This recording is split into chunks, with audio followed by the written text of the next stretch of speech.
Subscribe to our channel and press the bell icon so that you never miss any video lesson from Rao's IAS Study Circle. Dear students, Rao's IS has launched its essay, mains test series and quality improvement program for 2021. Now we are all aware of the fact that essay as a paper has emerged as the rank maker in this entire scheme of things from the perspective of mains examination. And all those who score top ranks do very well in the essay paper. We also know that people pay attention to mains test series in terms of general studies paper, but they hardly pay any attention to the essay paper. Keeping this in mind, Rao's IS has launched Essay, Mains Test Series and Quality Improvement Program for 2021.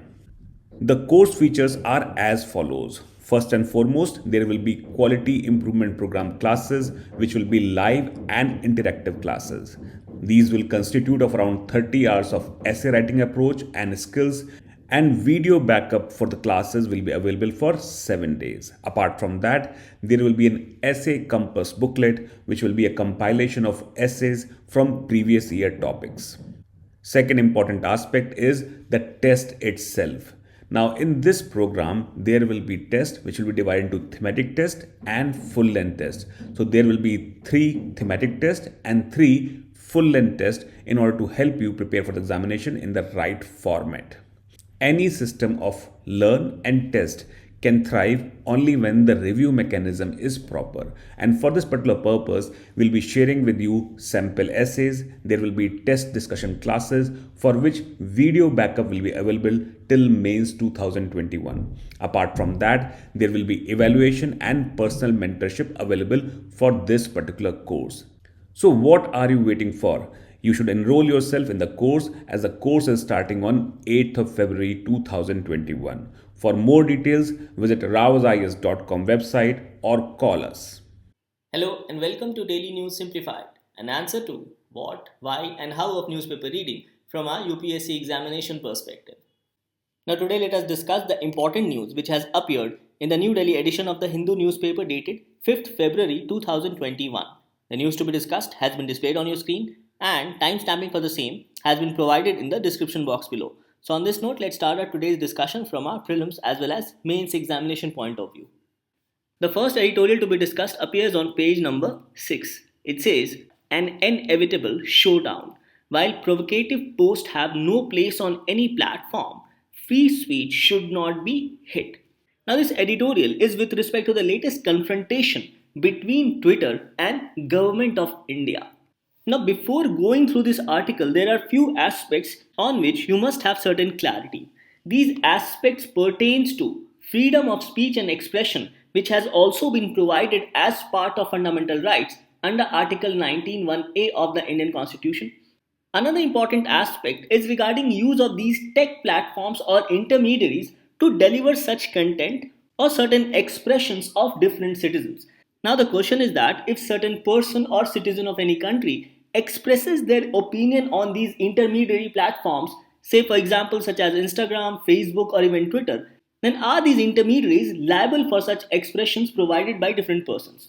Another aspect is understanding of application of constraints by different government. Now see, there can be different kind of protest going on in different kind of countries. For example, as of now in India, we are seeing huge farmers protest.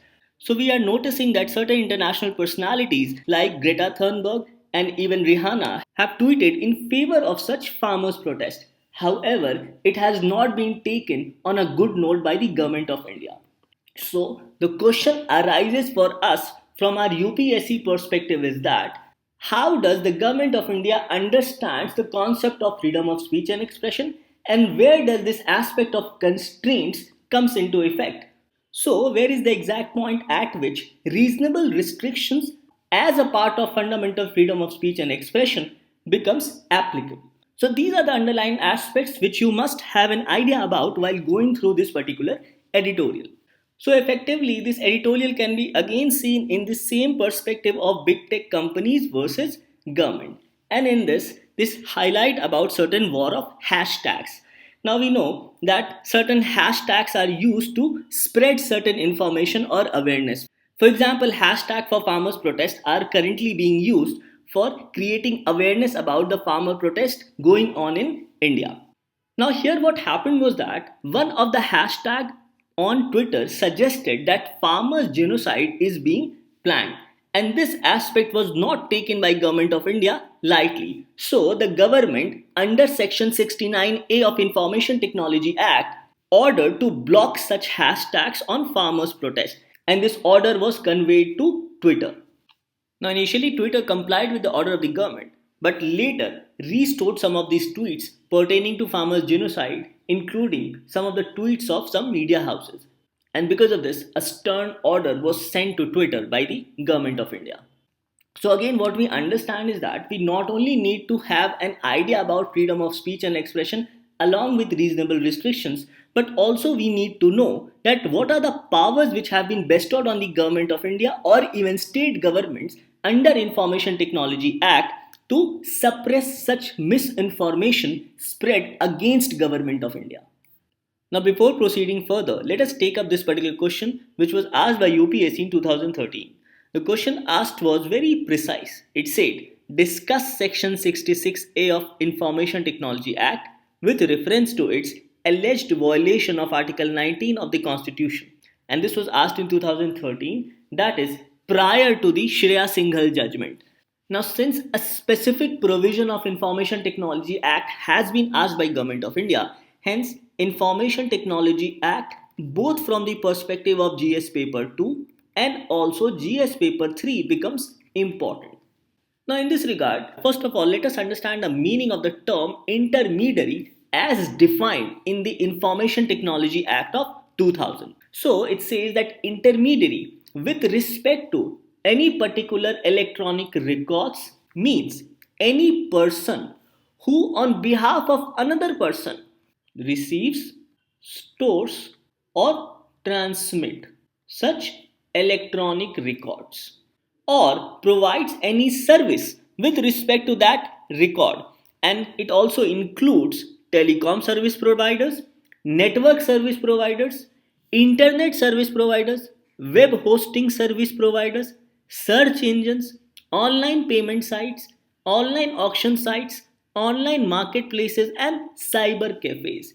So we see that the term intermediary has been defined in quite an elaborative manner, and the definition is with respect to receiving, storing, or transmitting any particular electronic records, and also includes telecom service providers, network service providers, internet service providers, web hosting service providers, search engines like Google, online payment sites, online auction sites, online marketplaces, and even cyber cafes.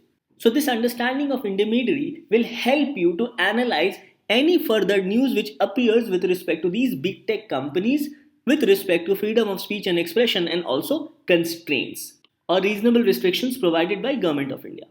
Now, the Shreya Singhal judgment becomes important here because Shreya Singhal judgment declared Section 66A of Information Technology Act as unconstitutional or invalid. However, in the same judgment of Shreya Singhal, it declared that Section 69A of Information Technology Act was very much valid and constitutional. And this particular editorial also highlights a reference of Section 69A of Information Technology Act, under which the government has the authority to prevent spread of misinformation. So, on this regard, let us go through Section 69A of Information Technology Act. Now, before going through Section 69A, let us also visit Section 69 of Information Technology Act. Now, it says power to issue directions for interception or monitoring or decryption of any information through any computer resource. And under Section 69, both central government and state governments are authorized to issue directions. So it says that where the central government or state government is satisfied that it is necessary in the interest of sovereignty or integrity of India, defense of India, security of India, friendly relations with foreign states or public order, or for preventing incitement to commission of any cognizable offense relating to any of the provisions mentioned here, then the government may by order direct any agency of the government to intercept, monitor, or decrypt any information generated, transmitted, received, or stored in any computer resource. So, under Section 69, both central government and state government have power to intercept, monitor, or decrypt any information which is either generated, transmitted, or received or stored in any computer resource. So this is with respect to section 69 of Information Technology Act. Now section 69A of Information Technology Act mentions about power to issue directions for blocking for public access of any information through any computer resource. And under section 69A, only the central government is empowered to block public access of any information through any computer resource. So section 69A says that where the central government thinks that it is necessary in the interest of sovereignty and integrity of India, defense of India, security of the state, friendly relations with foreign states, or with respect to ensuring public order or for preventing incitement to the commission of any cognizable offense relating to the aspects mentioned above, then it may block access of information by the public, information generated, transmitted, received, stored, or hosted in any computer resource. And if the order of the government under section 69A is not complied, that is, if any intermediary who does not comply with the order of the government under section 69A, then such intermediary shall be punished with an imprisonment for a term which may extend to 7 years and also liable to fine. So what we understand is that failure to comply the order issued by the central government under section 69A is a criminal offense and attracts a punishment up to 7 years along with fine. Now, another important aspect to be understood both from the perspective of Section 69 and Section 69A of Information Technology Act is that the order of the government under both these provisions must be in writing, and this becomes an important part of both these provisions, as writing order provides an evidence if such orders are challenged in the Supreme Court or High Court. Now, regarding the judgment of Shreya Singhal versus Union of India, we have already discussed that it declared Section 66A of Information Technology Act as unconstitutional. So the question arises is that why was this particular section declared unconstitutional? Now this particular section provided for punishment for sending offensive messages through communication service, etc. So it said that any person who sends by means of a computer resource or a communication device any information that is grossly offensive or has menacing character, any information which the person knows to be false but for the purpose of causing annoyance, inconvenience, danger, obstruction, insult, injury, criminal intimidation, enmity, hatred, or ill will persistently by making use of such computer resource or communication device. Another aspect is that any person who sends by means of a computer resource or a communication device any mail or electronic mail message for the purpose of causing annoyance or inconvenience or to deceive or to mislead the addressee or recipient about the origin of such messages shall be punishable with imprisonment for a term extending to 3 years along with fine.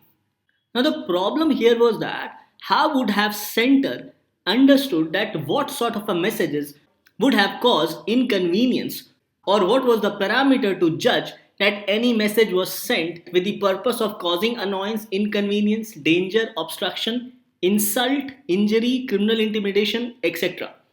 So in the Shreya Singhal judgment, the Supreme Court of India invalidated Section 66A of Information Technology Act. Now the Supreme Court highlighted an important point with respect to causing inconvenience or causing annoyance or insult or hatred or injury, etc. The Supreme Court said that these aspects did not fall within any reasonable exceptions to the exercise of right to freedom of expression. That is, these did not come within the parameters of Article 19(2) of the Indian Constitution. The Supreme Court further held that Section 66A of Information Technology Act is capable of limiting all forms of internet communication, That is, the center under Section 66A had enormous power to limit all sort of communication through internet. And this was because the Supreme Court categorically stated that Section 66A did not distinguish between two aspects of information. Number one, with respect to discussion, and second, with respect to advocacy of a particular opinion or a particular view. Another important point observed by Supreme Court was that Section 66A failed to establish a clear proximate relation to the protection of public order. Now, this was one of the main reasons why Section 66A was declared invalid, as it did not fit within the reasonable restriction as provided under Article 19(2) of the Indian Constitution. So, according to this provision, if a person send a message or an email even to another person, then the commission under Section 66A is complete, and the provision does not distinguish between a person sending message to another person and a person sending group messages to number of persons. So, according to the Supreme Court, the commission of an offence under Section 66A is complete by sending message for the purpose of causing annoyance or insult. And as a result, the law, that is Section 66A, did not distinguish between mass dissemination of information and dissemination of information to only one person without requiring the message to have a clear tendency of disrupting public order. So there was no point to ascertain whether a message sent from one person to another person could have caused public disorder. So the Supreme Court found that there was incoherence with respect to sending of messages by one person to another and that of creation of public disorder or disturbing public order. And because of all these reasons, cumulatively, Section 66A was declared invalid. So, this editorial becomes important from a larger perspective with respect to freedom of speech and expression, reasonable restraints provided under Article 19(2), and also powers of the Government of India under Section 69A of Information Technology Act. And here you must know about the Shreya Singhal judgment, as a question was directly asked on Section 66A of Information Technology Act. So, an important point for you to understand is that are intermediaries liable for content published on their platforms within Indian laws? So these type of questions can be framed in your UPSC mains examination. So whenever you read an editorial or an article, just do not go through the fine print, but also try to understand the underlying theme with respect to the issue concerned. Thus, this topic becomes important both from your prelims and your mains perspective. In your prelims, it gets covered under Indian polity and governance, and in your mains, it gets covered under GS paper 2, especially with respect to important features of Indian Constitution, and in GS paper 3 regarding challenges to internal security through communication networks and also role of media and social networking sites in internal security challenges. So with this discussion, let's move to the next article. The next news to be discussed appears on page number 1 and also on page number 8. The news highlights that 1 in 5 Indians exposed to novel coronavirus as per the Sero survey. So the Sero survey says that there has been a threefold rise since August and large proportion of population still vulnerable as per Indian Council of Medical Research. Now first of all, let us understand certain basics with respect to Sero survey. Now the term sero has been taken from the term serum of the blood. So basically the survey is to find out how far has the body created antibodies to fight any particular disease, and in this case the novel coronavirus. So effectively the Sero survey detects immune response to the COVID-19 virus in any person, and this is done by taking a sample size in any particular area or city. We basically test to find out about the presence of virus based on certain symptoms, and the virus and its symptoms and associated infection generally last for 15 to 21 days. So we can say that after 21 or even say 25 days, the infection disappears. However, the body as an immune response generate these antibodies to fight COVID-19, and these antibodies stays for much longer period of time, say for certain months, for example 2 to 3 months. So finding out about presence of antibodies in the blood can help us to understand that how many persons were exposed to the novel coronavirus and how far these persons have developed their immune response. So, what we understand is that even if a person was, say, asymptomatic, he or she might have developed antibodies as an immune response to fight the COVID 19. And it is here where the Sero survey helps in detecting antibodies present in people. So, overall, Sero survey is a test to find out how many persons have developed antibodies to fight the disease. And with respect to the COVID 19, as we have seen, that initial 14 to 15 days, the infection may disappear. However, after some days, for example, say 5 to 6 days, or even in some cases 7 to 10 days, antibodies develop to fight the COVID 19 virus or any other virus. So, in terms of timeline to find out antibodies, the government has a larger span of days to detect the antibodies which a person may have developed as an immune response system. Now, another concept mentioned in this news is with respect to developing herd immunity. Now, regarding herd immunity, it says that when most of a population is immune to an infectious disease, this provides indirect protection or herd immunity. Now, let us understand this through an example.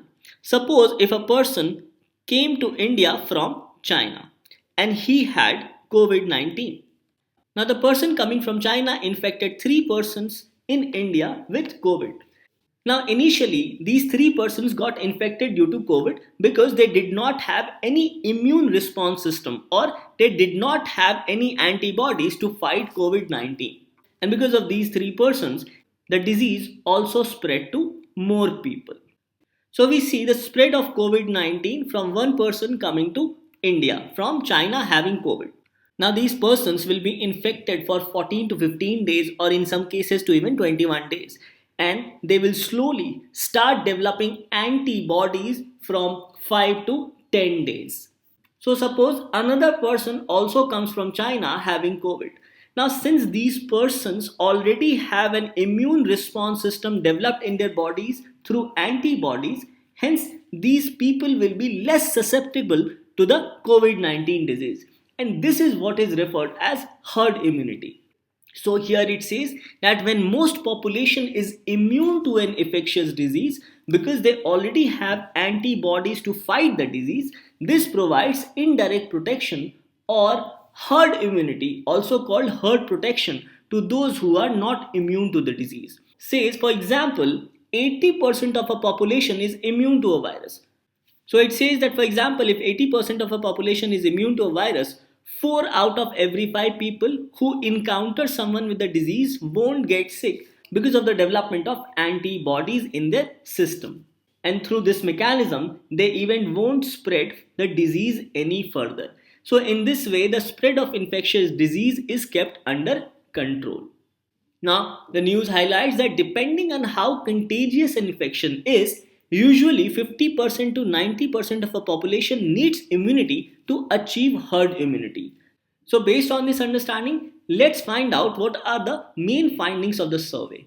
The survey says that over 21% of the population, which is aged 10 years and above, showed evidence of past exposure to COVID 19. That is, over 21% of the population of India have developed antibodies to fight COVID 19. It says that the fifth round of serological survey conducted in Delhi has suggested that more than 50% of those surveyed have developed antibodies against COVID. So, we can say that Delhi particularly is moving closer to herd immunity, as more than 50% of the population of Delhi has antibodies to fight COVID 19. The survey says that this is the highest seroprevalence or prevalence of antibodies, especially with respect to Delhi, found during the survey conducted by the Delhi government. And overall, this indicates that the city is moving closer to achieving herd immunity. It further says that in August last year, first such survey conducted by the Delhi government showed that 29.1% had antibodies. However, this figure dropped to 25.1% in September and stood at 25.5% in October. But now it is more than 50%. So we can say that Delhi particularly is moving towards herd immunity. Now, important point to be noted is that the survey doesn't account for the possibility of reinfection or whether we will be more vulnerable to any new strains of this coronavirus. Now, regarding the other findings of the serological survey, in rural areas, 19% of the population have antibodies.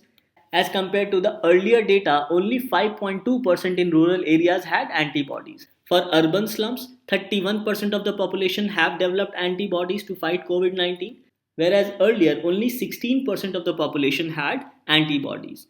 Now, regarding urban non slums, approx 26% of the population have developed these antibodies, and this percentage differs. For example, for all adults between 18 to 44 years, the percentage is around close to 20%. Now, for adults above 45 years of age, close to 23% of the population have developed antibodies. Whereas for children and teenagers between the age of 10 to 17 years, 25% have developed antibodies. Now, for doctors and nurses and paramedical staffs, close to 25 to 26% of the population have developed antibodies. Now, these data on antibodies simply reflect that apart from Delhi, which is inching more towards herd immunity, rest of the India is still vulnerable to COVID-19 virus. This is because, as you can see in this data, most of the population have so far not developed antibodies. So, since their bodies have not developed antibodies as an immune mechanism to fight COVID 19, hence they are still vulnerable to COVID 19, and various guidelines of the government should be followed, especially with respect to social distancing and wearing mask in public places. Thus, this news on antibodies becomes important as questions may be framed about antibodies and about the benefit of sero survey. So, this topic in your prelims examination gets covered under general science, and in the mains gets covered under GS paper 2 and also under GS paper 3. In GS paper 2, it gets covered with respect to issues relating to health, and in GS paper 3, this topic gets covered under science and technology. So, after understanding about sero survey, let's move to the next news discussion. The next news to be discussed appears on page number 13. It says ICC, that is International Criminal Court, convicts Ugandan rebel commander for war crimes. The news says that Ongwen was found guilty of 61 charges, including that of murder and rape. Now, this news mentions about Dominic Ongwen from Uganda and says that he was found guilty of 61 charges over a reign of terror in the early 2000s. And this also includes first conviction by International Criminal Court for the crime of forced pregnancy. Now, Dominic Ongwen was a Ugandan child soldier and he became the commander of Lord's Resistance Army and was also nicknamed White Ant. Now, even according to the United Nations, Lord's Resistance Army had killed more than 1 lakh people and abducted more than 60,000 children in campaign of violence. And this violence spreads across 3 other African nations, namely Sudan, Democratic Republic of Congo, and Central African Republic. Now, if you can see in this map, this is the location of Uganda, and as you can see, it shares border with Kenya, with Rwanda, and also with Democratic Republic of Congo, and also with South Sudan.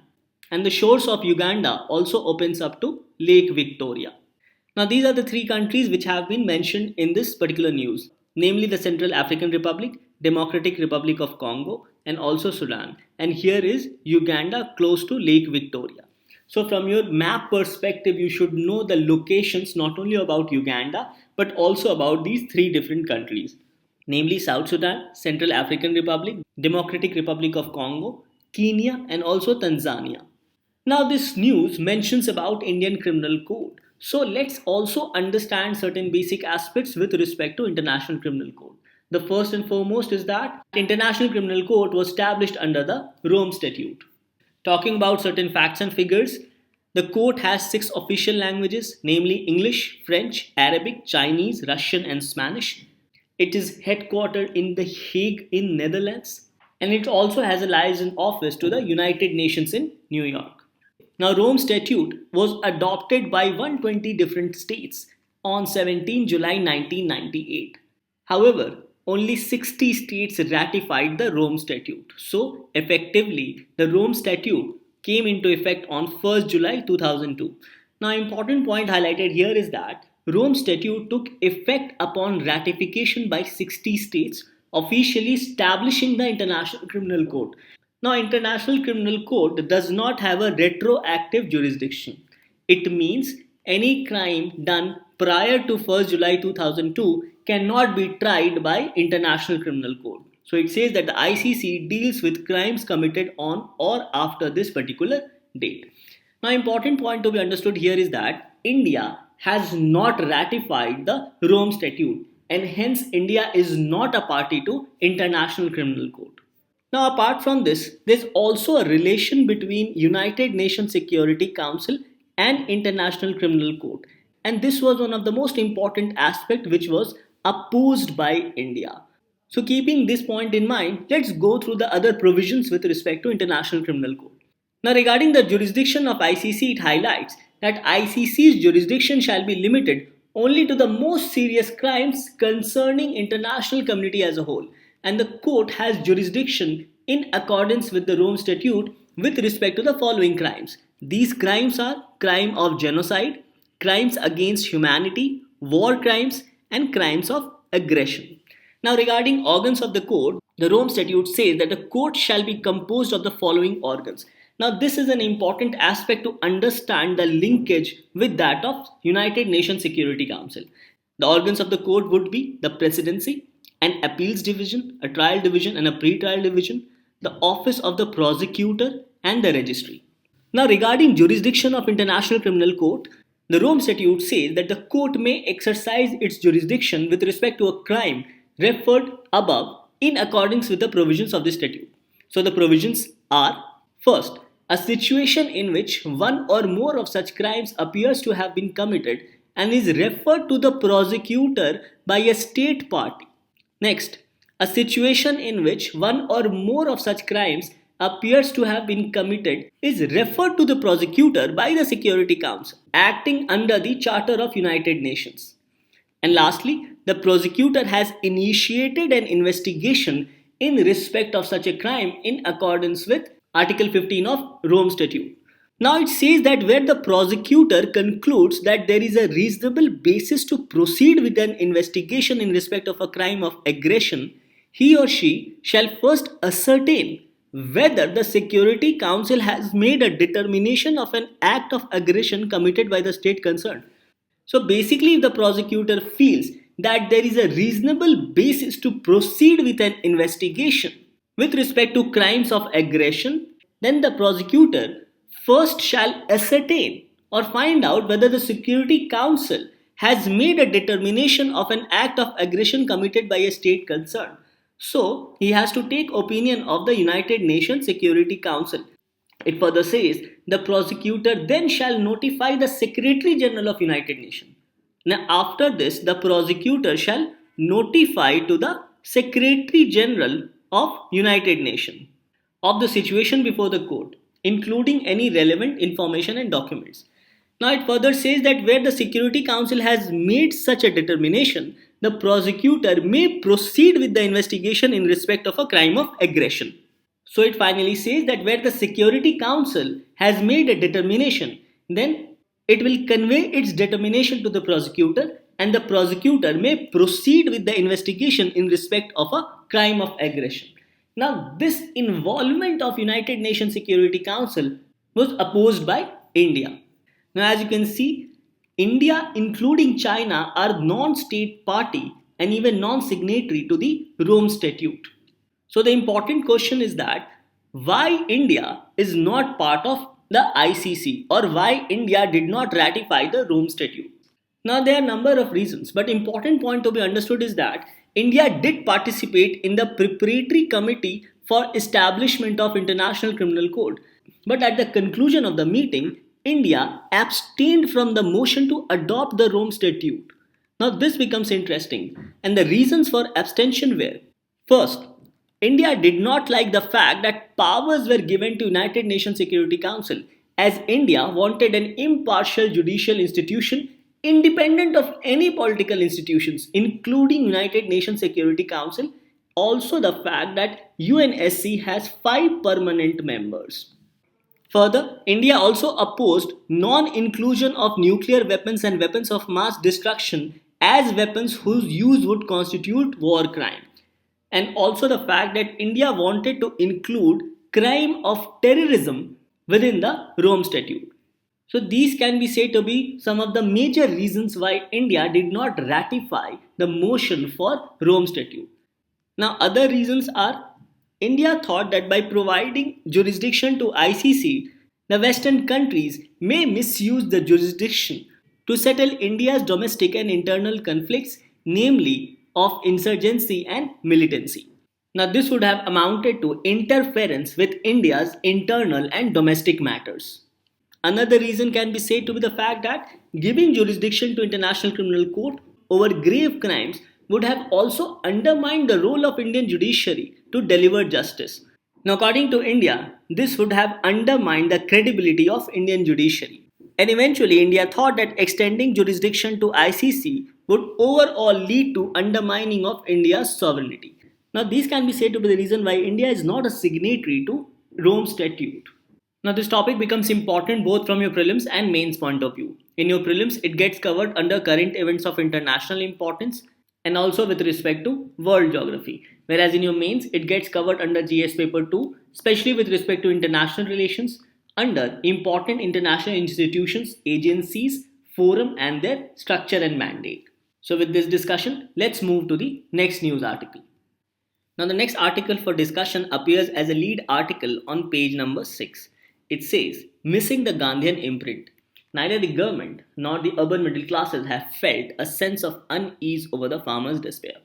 Now, this article effectively highlights about the importance and relevance of Gandhian principles even in present times. Now, this article recalls a conversation between Mahatma Gandhi and Jawaharlal Nehru during the non-cooperation movement during the 1920s. It says that on hearing a violent incident in the Chauri Chaura village of Uttar Pradesh, Gandhiji decided to withdraw the first All India movement which he had led. Now, based on this, Jawaharlal Nehru asked him that must we train the 300 and odd millions of India in the theory and practice of non-violent action before we can move forward? The answer from Mahatma Gandhi was a simple yes. So, based on this understanding, this aspect of peaceful protest is also applicable in the present situation with respect to the farmers' protest which is currently taking place.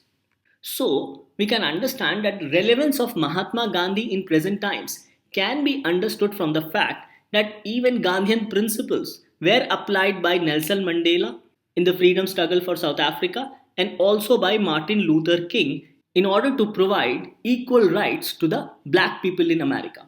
So the principles can be said to be peaceful protest based on truth, peaceful settlement of disputes, and a self sustaining rural economy.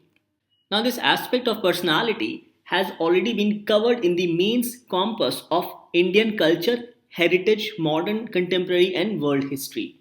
Now, regarding Mahatma Gandhi, it highlights that his ideology of truth and non-violence influenced many and was adopted by Martin Luther King and Nelson Mandela for their struggles.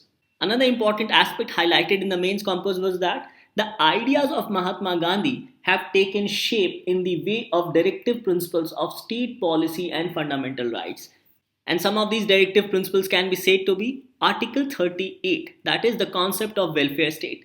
Now, a question was also asked in the prelims of 2020 based on welfare state. So, it says that the state shall strive to promote the welfare of the people by securing and protecting as effectively as it may a social order in which justice, social, economic, and political shall inform all the institutions of national life.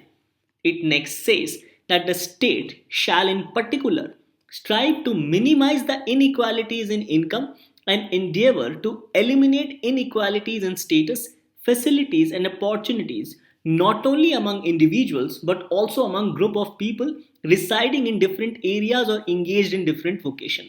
Even Article 39B and 39C can be said to be inspired from Gandhian principles. It says that the state shall in particular direct its policy towards securing that the ownership and control of the material resources of the community are so distributed as best to subserve the common good. So it talks about a common good of the masses. And it then says that the state shall direct its policy towards securing that the operation of economic system does not result in the concentration of wealth and means of production to the common detriment. Now, both these aspects becomes very important with respect to social justice and also economic justice. Now, another Gandhian principles can be said to be organization of village panchayat, as Gandhiji focused on rural economy and also on decentralization of power. And based on this idea of decentralization of power, Government of India through the Constitution 73rd and 74th Amendment introduced panchayats and municipalities. So, Article 40 says that the state shall take steps to organize village panchayats and endow them with such powers and authority as may be necessary to enable them to function as units of self government. And Article 46 mentions about empowering the scheduled caste, scheduled tribes, and other weaker sections of the society. It says that the state shall promote with special care the educational and economic interest of the weaker sections of the people, and in particular of the scheduled caste and scheduled tribes, and shall protect them from social injustice and all forms of exploitation. So we see that Gandhian principles of social equity has been instilled in various provisions of directive principles of state policy. Now, regarding the economic principles of Mahatma Gandhi, the mains history compulse also highlighted these economic principles. It mentioned about sustainable development as a basis of growth. It mentioned about a non-violent economy, as according to Mahatma Gandhi, violence in trade meant exploitation of individuals. Capitalism, where significant share of profit gets accumulated in the hands of a few people, leaving out the rest. And it is here where both Article 38 and 39 Clause B and 39C becomes important. Further, he mentions about decentralization, which we just mentioned. Important point highlighted here is that Gandhiji wanted the integration of cottage industry with that of agriculture to provide work to the farmer in their spare time, thereby increasing their income. Now, these aspects can be written as a part of your answer while you are highlighting doubling of farmers' income. Next, it mentions about khadi industry, and we all know that Gandhiji was in favor of promoting khadi industry, as Gandhiji said that production of khadi meant that it is for the common man, as it was a source of steady income and it did not require heavy capital investment. So that is why Gandhiji favored and promoted khadi industry, especially among villagers. Next principle mentioned is with respect to regeneration of village or village sarvodaya. And this idea of village sarvodaya was based on self-sufficient village economy. Another important principle highlighted is with respect to the trusteeship doctrine. Now, trusteeship provides means of transforming the present capitalist order of society into an egalitarian order. So, again, it mentions about redistribution or rather equal distribution of wealth, thereby uplifting of all sections of the society. Now, further, Gandhiji believed that every individual should curtail their requirements of food to the minimum and as far as possible. And it's a very famous saying of Mahatma Gandhi that there is enough for everyone's need, but not enough for everyone's greed. Now, these type of statements can be asked in your essay. So, these principles of Mahatma Gandhi becomes important not only from your prelims and mains examination point of view, but also from your essay perspective, as repeatedly question on Gandhian principles has been asked in the essay as well. Thus, this article becomes important from the perspective of Indian history in your prelims examination, and in the mains gets covered under GS paper 1, especially with respect to modern Indian history, freedom struggle, and also with respect to important personalities. Now, based on our discussion, the question for the day is the book titled Long Walk to Freedom has been written by. Options are A. Martin Luther, B. Mahatma Gandhi, C. Jawaharlal Nehru, and D. Nelson Mandela. Now, coming to the answer of yesterday, the question was consider the following statements regarding tax buoyancy. First, when a tax is buoyant, tax revenue increases without increasing the tax rate. Yes, this is correct. Second, tax buoyancy is higher for direct taxes than indirect taxes. Yes, this is also correct. So the question was which of the statements given above is are correct. So the correct answer is C, that is both 1 and 2. So with this, we come to an end to today's discussion. Thank you.